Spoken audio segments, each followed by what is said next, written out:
Alhamdulillah alladzi ja'alana minal muslimin wal mu'minin wal muhsinin. Asyhadu an la ilaha illallah wahdahu la syarika lah wa asyhadu anna Muhammadan abduhu wa rasuluhu la nabiyya ba'dah. Allahumma shalli wa sallim ala hadzal nabi al-karim Muhammadin wa ala alihi wa ashabihi ajma'in, amma ba'd. Ya ibadallah, usikum wa iyaya bitaqwallah wa ta'atihi la'allakum tuflihun. A'udzu billahi minasy syaithanir rajim. Bismillahirrahmanirrahim. Qul a'unabbi'ukum bi khairin min dzalikum lil ladzina taqaw 'inda rabbihim jannatun tajri min tahtiha al-anharu khalidina fiha wa azwajun mutahharatun wa ridwanun minallah wallahu basirun bil ibad alladzina yaquluna rabbana innana amanna faghfir lana dzunubana wa qina adzabannar as-sabirina was-sadiqina wal qanitina wal munfiqina wal mustaqina bil ashar. Sadaqallahul azim wa sadaqa rasulul karim wa nahnu ala dzalika minasyahidin wasyakirin. Puji syukur kita panjatkan hanya kepada Zat yang Maha Ghafur yang telah memberikan kenikmatan kepada kita semua, terutama nikmat yang paling mewah, nikmat yang paling indah, nikmat yang paling berharga, nikmat yang tidak bisa diukur dengan uang, dengan harta, dengan benda, yakni nikmat iman dan Islam. Salawat dan salam mudah-mudahan senantiasa tercurah kepada panutan kita semua, yakni baginda tercinta Nabi besar Muhammad sallallahu alaihi wasallam.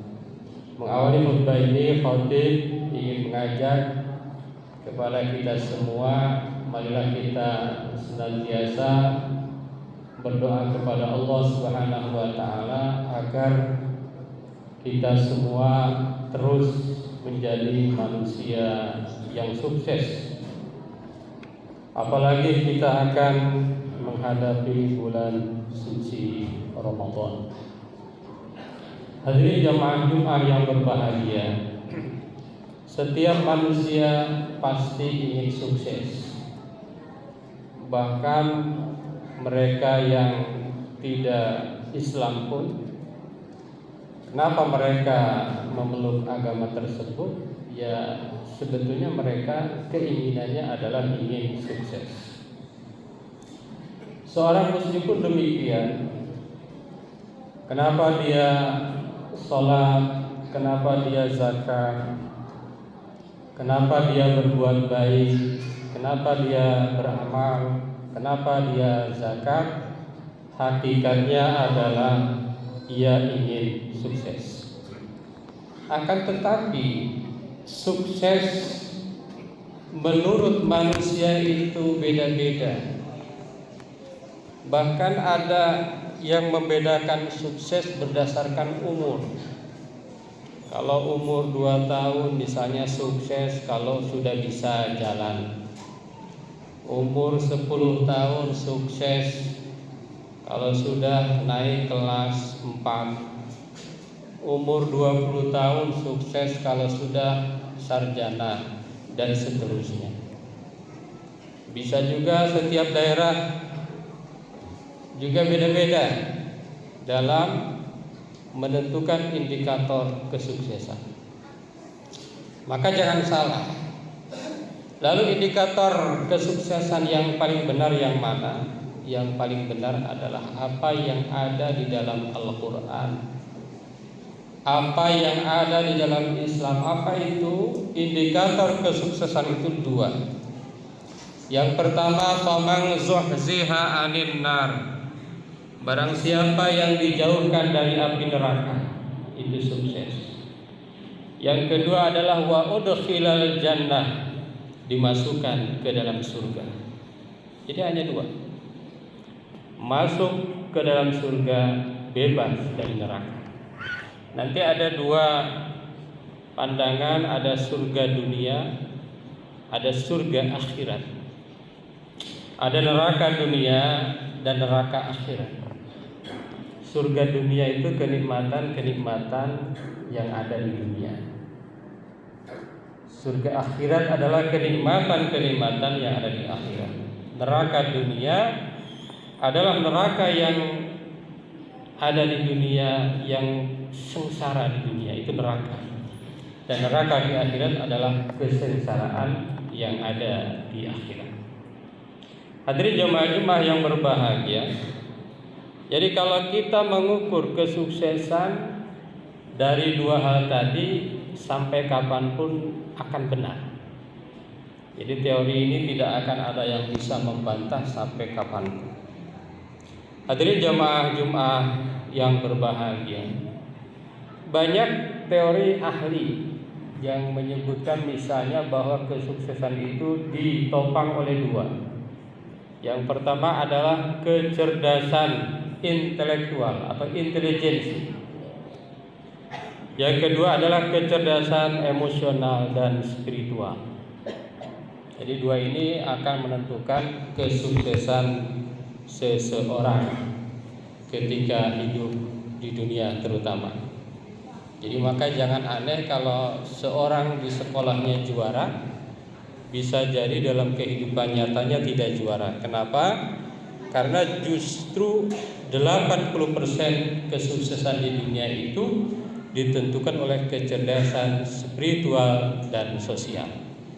Maka jangan aneh yang menjadi pejabat yang IPK-nya bukan 4. Misalnya itu sebagai contoh. Kenapa? Berarti ada kecerdasan yang menentukan kesuksesan seseorang itu bukan intelijensi, dan itu sudah ditemukan oleh para ahli. Hadirin jemaah yang berbahagia, itu menurut para ahli. Bagaimana menurut Islam? Al-Quran menyebutkan bahwa ada 3 hal yang menentukan kesuksesan dunia akhirat itu. Apa saja 3 hal itu? Yang pertama adalah Rabbana innana amanna. Yang pertama adalah iman. Yang pertama adalah Islam.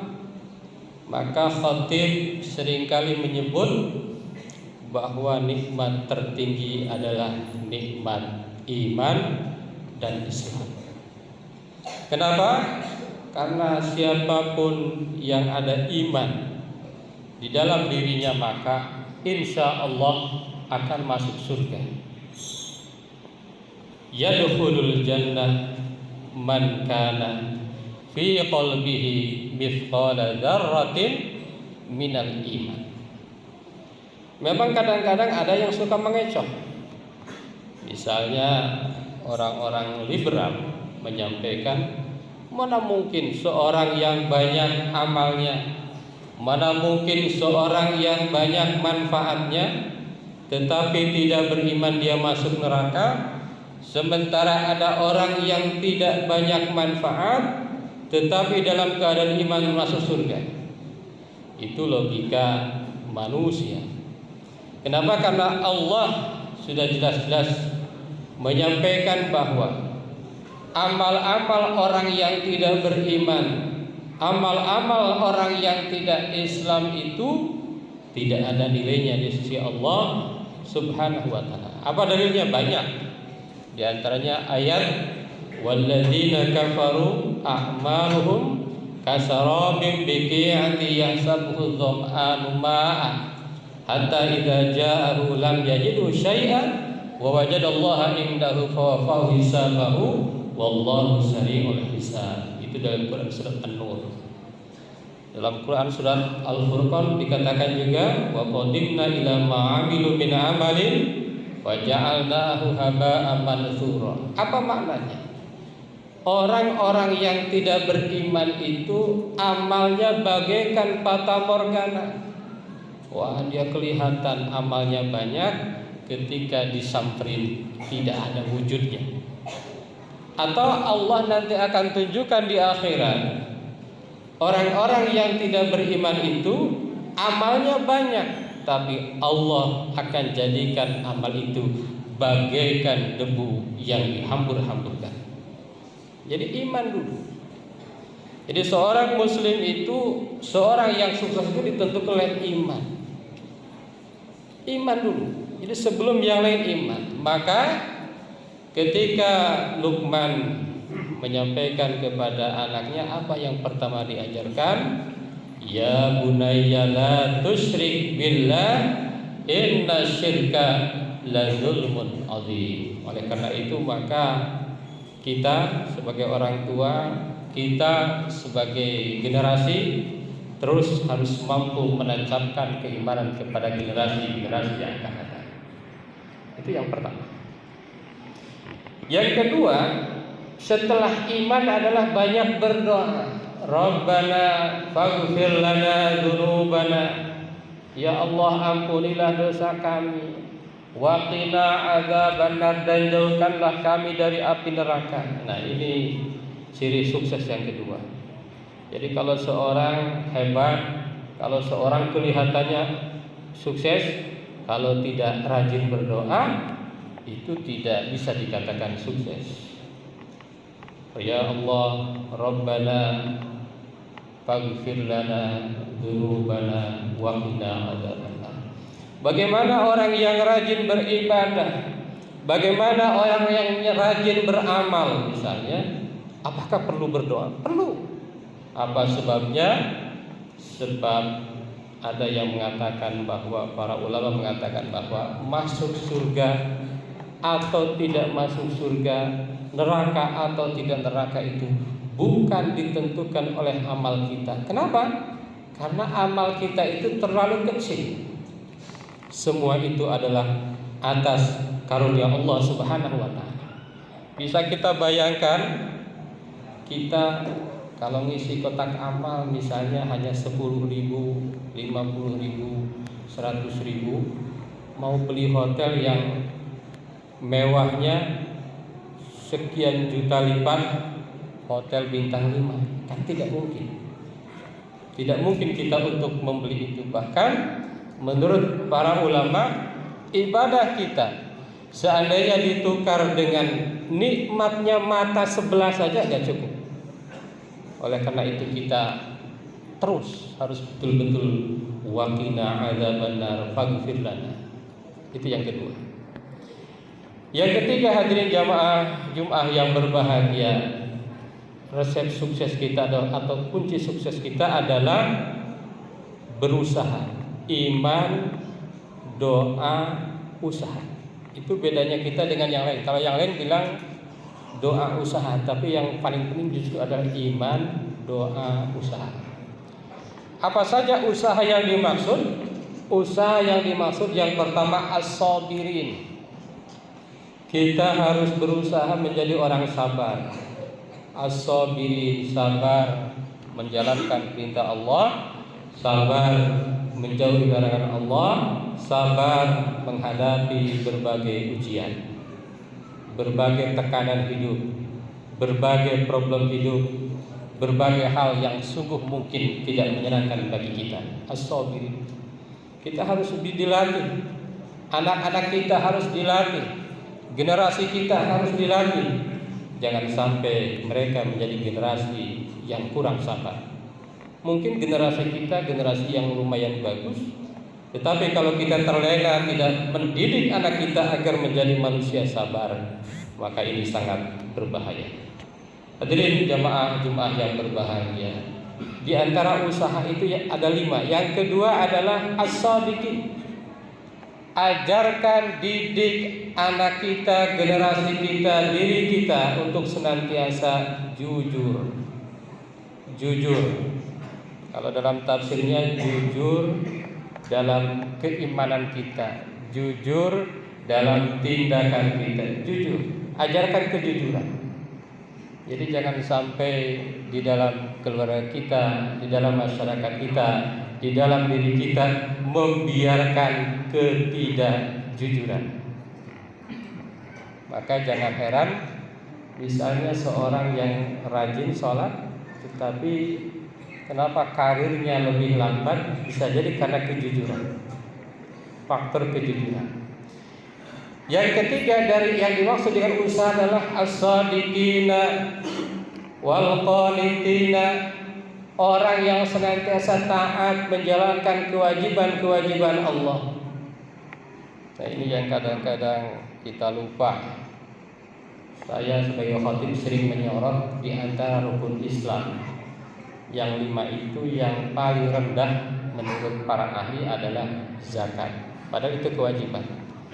Suka ada orang, saya berinfak padahal belum zakat. Cukup aneh. Padahal yang wajib itu adalah zakat, sementara infak adalah sunnah. Padahal pahala yang wajib itu jauh melebihi pahala yang sunnah. Bisa kita bayangkan kalau kita ingin membayar 1 rakaat salat wajib kita dengan 1000 rakaat salat sunnah, enggak ada apa-apanya. Kadang-kadang kita lupa mana yang wajib, mana yang sunnah. Maka misalnya Ibnu Hajar mengatakan barang siapa yang hanya menjalankan wajib, tidak mau yang sunnah, kasih pelajaran. Tapi kalau orang yang hanya memperdulikan yang sunnah, yang wajibnya lupa, nah ini orang ini adalah orang yang tersesat, orang yang tertipu. Masya Allah. Wal qanitin. Yang keempat, wal munfiqin, orang yang senantiasa berinfak.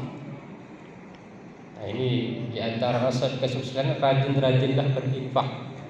Kalau bisa memang kita harus senantiasa mengajarkan generasi kita itu untuk berinfak sekecil apapun.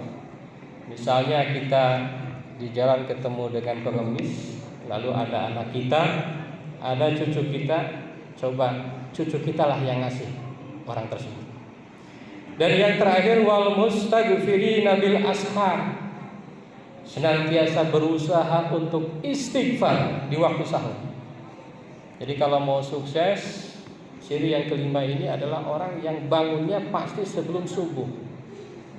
Nah, bangunnya jangan setelah subuh. Mustaghfirina bil ashar. Ini banyak tafsir, ya. Ada yang mengatakan orang yang jamaah salat subuh. Ada yang mengatakan sholat tahajud sampai waktu subuh. Ada yang mengatakan orang yang sholat subuh berjamaah kemudian istighfar. Artinya apa? Kalau mau sukses dunia akhirat, maka bangunnya harus lebih pagi daripada waktunya sholat subuh. Hadirin jamaah Jumat yang berbahagia, 3 resep mudah-mudahan kita bisa senantiasa diberi petunjuk oleh Allah untuk melaksanakannya. 1, doa. 1, iman. Yang kedua, doa. Yang ketiga, usaha. Usaha apa saja? Usaha sabar, usaha jujur, usaha taat, usaha berinfak, dan usaha senantiasa beristighfar di waktu sahur. Mudah-mudahan ada manfaatnya untuk kita semua. Barakallahu li wa lakum fil Qur'anil azim wa nafa'ana wa iyyakum bima fihi minal ayati wa dzikril hakim. Aqulu qouli hadza astaghfirullahal azim.